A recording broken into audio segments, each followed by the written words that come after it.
Se antes a Spin reinava sozinha, agora a Citroën com o C3 Aircross veio colocar um pouco de lenha nessa fogueira. E a briga é boa, viu? Nesse vídeo aqui eu vou te mostrar todos os detalhes do C3 Aircross. Vamos lá?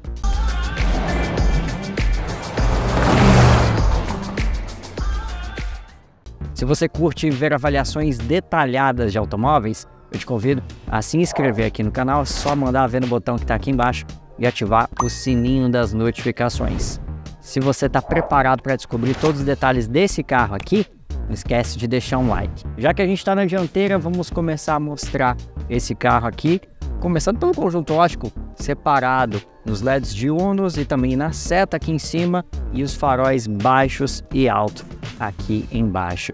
Esse Black Piano toma conta aqui da dianteira com a logo da Citroën no meio e o capô acompanhando justamente o design. O para-choque, inclusive, ele é mais pronunciado aqui para frente e conta ainda com esse aplique prateado na parte inferior. O capô tem vincos marcantes aqui nas laterais, acompanhando essa questão do design e dando um aspecto musculoso, principalmente para quem está lá dentro no banco do motorista. Aliás, tudo isso aqui é muito parecido com o Citroën C3 Hatch, mas eu posso te mostrar que tem algumas coisas que a gente consegue diferenciar aqui no estilo. Vamos lá que eu vou te mostrar a lateral. Isso porque aqui na lateral as semelhanças vão até a porta dianteira, com as colunas aqui, mas a partir dali basicamente tudo muda. Dá pra gente observar também as rodas de 17 polegadas calçadas com pneus 215 perfil 60, mais altinho, né, para ser mais confortável. E o que a gente pode ver também é justamente uma linha de cintura bem alta e uma coluna traseira bem larga, com até uma janela espia ali. Mas que se os encostos de cabeça dos bancos traseiros estiverem levantados, bom, não faz tanta diferença porque eles vão tampar a visão do motorista. A gente pode perceber também que as portas traseiras têm um vinco aqui passando justamente pela linha inferior da maçaneta da porta, seguindo para a traseira. Inclusive é para lá que a gente vai agora. Vamos lá? E a gente chega aqui na traseira falando justamente das lanternas que saem aqui da lateral e avançam em direção à parte central da tampa do porta-malas, que conta aqui com o duplo chevron da Citroën, o nome por extenso, e as identificações aqui na parte inferior direita, modelo, versão, e na parte esquerda também da motorização. Aqui, inclusive, o adesivo do Grupo Dunas, nosso parceiro aqui do canal. Obrigado, Grupo Dunas, por ceder essa unidade para avaliação. Na parte inferior, a gente vê o para-choques em preto, com esse aplique prateado, alojando a placa na parte central. Também esse aplique preto passando de um lado ao outro da tampa do porta-malas e a janela bem pequena com uma espécie de aerofólio aqui em tom preto, contrastando justamente esse teto preto com o belo vermelho da carroceria. Já fizemos um giro pelo carro, agora eu vou te chamar para a gente conhecer o interior dele. Vamos lá? No interior a gente pode ver que aqui tudo remete ao C3. O painel é praticamente a mesma coisa, esse plástico numa textura diferenciada aqui na parte central do painel, ligando um difusor ao outro. Os difusores centrais aqui são os mesmos, mas na posição deitada, aqui comandos do ar-condicionado, que é tudo manual, botão do pisca-alerta aqui embaixo, assim como uma tomadinha 12 volts e uma entrada USB. Um volante revestido em couro com costuras, mas a regulagem dele é só de altura e ainda tem um fator: quando eu solto a alavanca aqui, ele cai imediatamente. Os bancos são em couro, dois tons de couro, um tom cinza mais escuro, um tom cinza mais claro, com costuras em vermelho e também em branco. Ainda tem esse apoia-braço bem pequenininho, para um braço fino mesmo aqui. O meu é fino e ainda fica de fora, mas tem esse apoia-braço aqui no centro. A gente pode ver que o painel de portas também segue os mesmos tipos de plástico aqui do painel, mas realmente ele é um pouquinho mais caprichado em relação ao C3 normal. Vale ressaltar que o acabamento aqui não é um ponto positivo, tá? Ele é feito para ser um carro mais acessível, né? Tanto que hoje, nessa categoria, um dos carros mais acessíveis do Brasil, também não conta com muitos, ele e Spin basicamente. E o que eu posso dizer é que o que a gente vê aqui é apenas correto, nada demais. Mas tem uma coisa que me incomoda, é justamente na alavanca de câmbio. Ela tá soltinha aqui, ó. Eu consigo simplesmente rodá-la aqui e isso demonstra realmente que acabamento não é uma grande prioridade. Central multimídia, espelhamento para Android Auto, Apple CarPlay, sem fio, mas não tem carregador de indução. O máximo que eu tenho aqui é uma entrada USB-A aqui, mas no meu caso ainda vou precisar de um adaptador porque o plug para o carregador do meu celular é USB tipo C. Mas a gente não pode deixar de falar de um dos principais atributos desse carro, que é justamente o espaço interno. Vamos lá atrás para você ver? Bom, falando em espaço interno aqui, o resultado é realmente muito bom, mas muito bom mesmo. Eu tenho mais de um palmo aqui, um palmo aberto, bem aberto dos meus joelhos até o banco dianteiro. Esse banco ele está exatamente regulado para como eu dirijo. Eu tenho 1,73 m. Das minhas canelas eu tenho um palmo e 4 dedos. É realmente um espaço interno enorme, é um verdadeiro latifúndio isso aqui, e ele é maior inclusive do que o da Spin, tanto que ela tem 5 centímetros a mais de entre-eixos do que a Chevrolet Spin, mesmo sendo menor em comprimento, mais baixo e também mais estreito, né? A Spin é maior em todas essas medidas, exceto no entre-eixos, que aqui são 5 centímetros a mais, 2,67 m, no C3 Aircross contra 2,62 m da Spin. Uma coisa que vale a pena ressaltar é a questão de ergonomia. Como o espaço interno aqui é bem amplo, mas se eu precisar abrir os vidros traseiros, eu vou ter que me inclinar e vir até aqui embaixo no console central para poder fazer isso. Então realmente acaba tendo essa falha de ergonomia aqui por uma questão de economia, né? Se esses comandos estivessem aqui nas portas, realmente seria bem melhor. Bom, e como a gente acabou de falar do espaço interno, não dá para deixar de falar do porta-malas, que aliás é bem espaçoso. Eu só consigo abri-lo por aqui, por esse botão aqui embaixo. A tampa é realmente grande e ela é um pouco pesada, mas esses amortecedores aqui cumprem um papel direitinho de subir sem tanto trabalho. O que a gente tem aqui é um bagageiro de 493 litros. É um tamanho realmente bom e esse tampão ainda pode ser dobrado, o que facilita colocar e tirar o que você for usar aqui no porta-malas. Aqui embaixo eu tenho o pneu reserva, uma roda de 16 polegadas, de perfil e largura bem baixos, então é realmente um step temporário, né?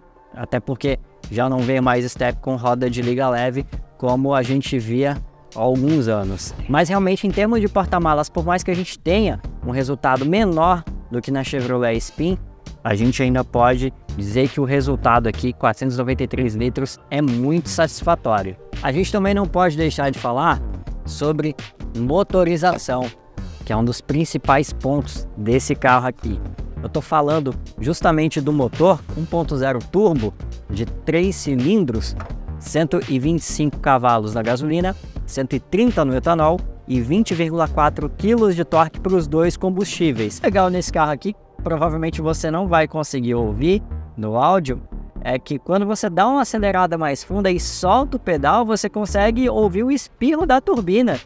Para quem gosta, realmente é um prato cheio. Eu vou tentar acelerar aqui para ver se você vai escutar, mas vamos ver.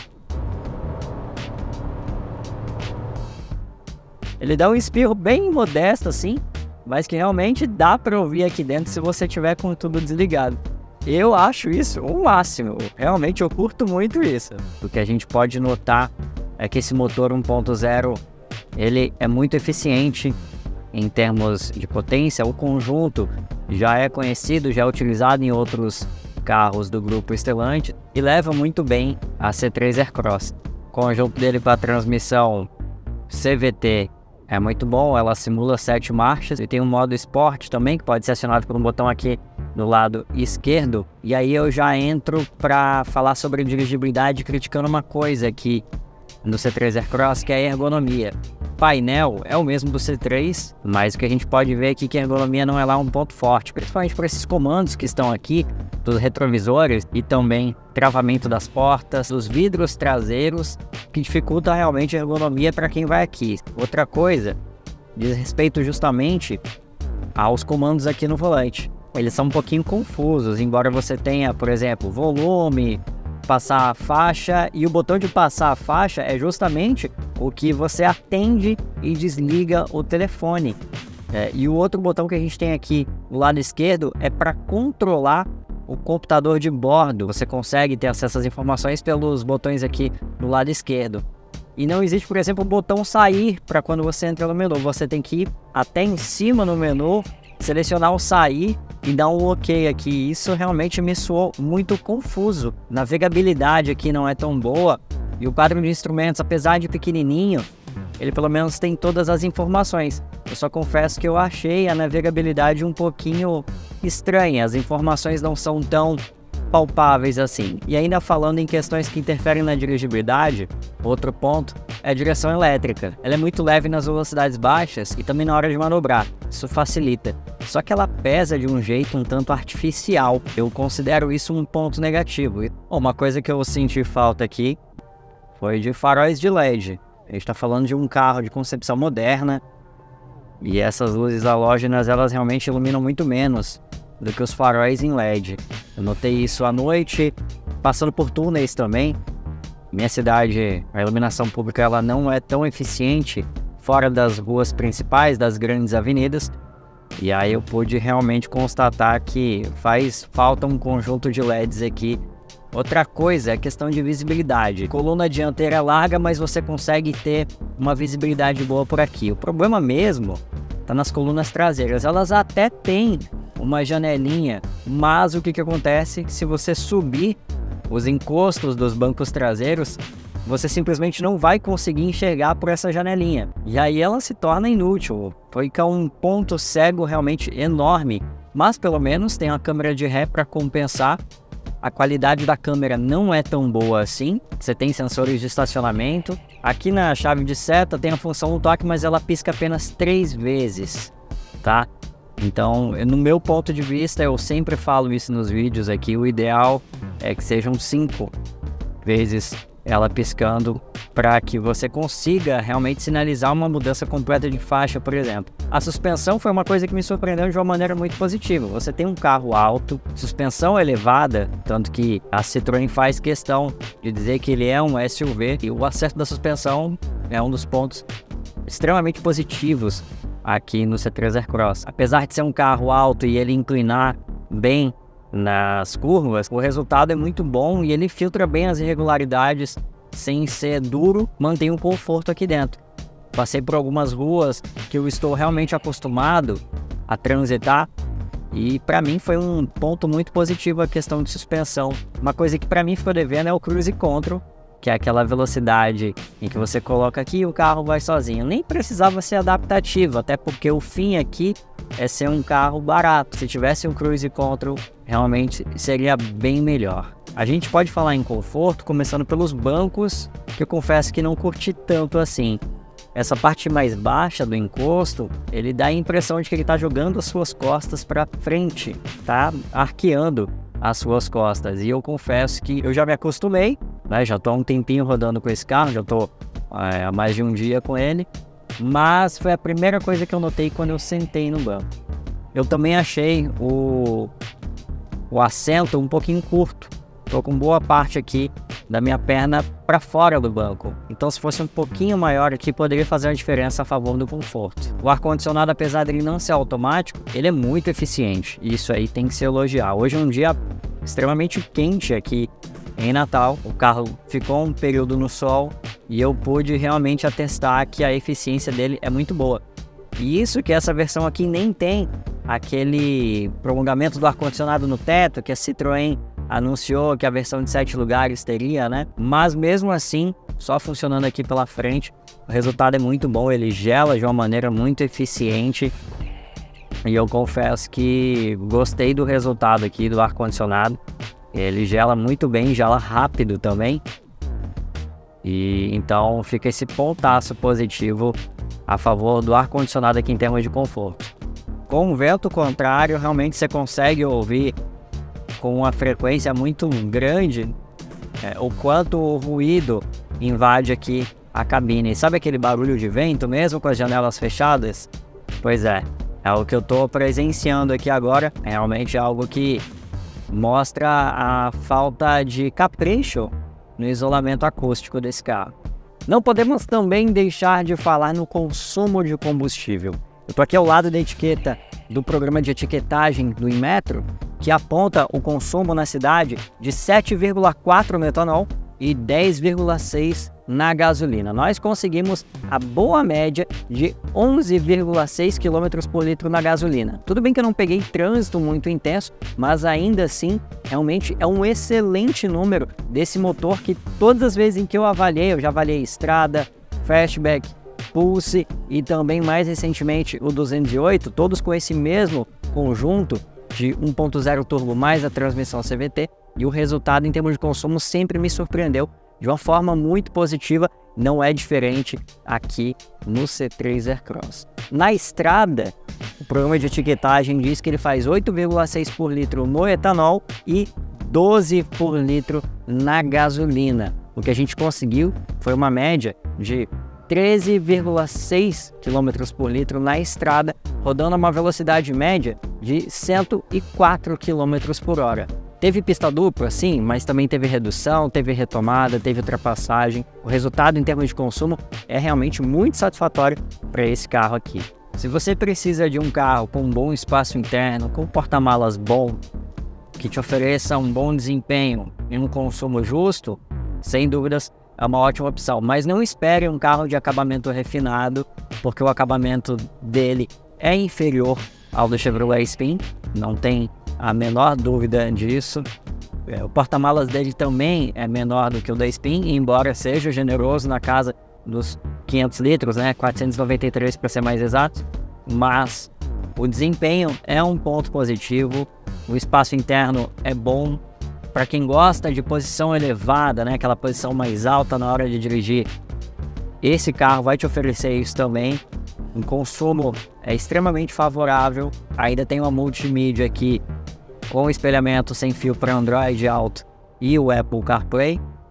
Então, esses são os pontos positivos. Se você procura um carro ágil, um carro que tem um bom espaço interno e te ofereça alguns mimos, né? Como, por exemplo, banco de couro, central multimídia, um ar-condicionado eficiente, uma suspensão muito boa, sem dúvidas vai ser uma boa opção para você. Agora, se você realmente precisa de mais porta-malas e quer um acabamento mais refinado, a Spin, sem dúvidas, pode ser uma opção mais adequada para você. E aí, gostou de saber todos esses detalhes a respeito do Citroën C3? Não esquece de deixar um like. Eu já vou indo nessa e a gente se encontra no próximo vídeo. Fui!